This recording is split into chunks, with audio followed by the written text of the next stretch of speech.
চলো তোমাদের সাথে একটা কথা শেয়ার করি। আমার হেয়ারটা একেবারে রিগ্রোথ হচ্ছিল না, তো আমি আমার হেয়ারটা কি করে রিগ্রোথ করেছি সেটাই আজকে তোমাদের সাথে শেয়ার করব। তো এই যে এটা হচ্ছে ডার্মা রোলার, এটা কোনো স্পন্সর ভিডিও নয়, এটা আমি নিজে ইউজ করি।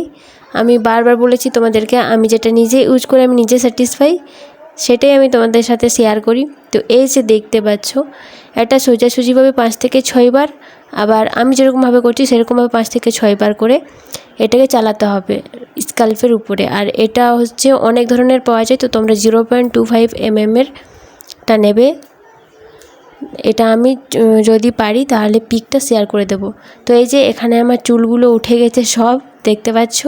তো ওখানটাই আমি বেশি ব্যবহার করি, আর এটা ব্যবহার করার ফলেই কিন্তু আমার অনেক ছোট ছোট বেবি হেয়ার বেরিয়েছে, আর এগুলো বড় হয়ে গেছে, কারণ এটা আমি অনেক দিন ধরে ব্যবহার করছি। তো আজকের ভিডিওটা কীরকম লাগলো প্লিজ জানিও। টাটা।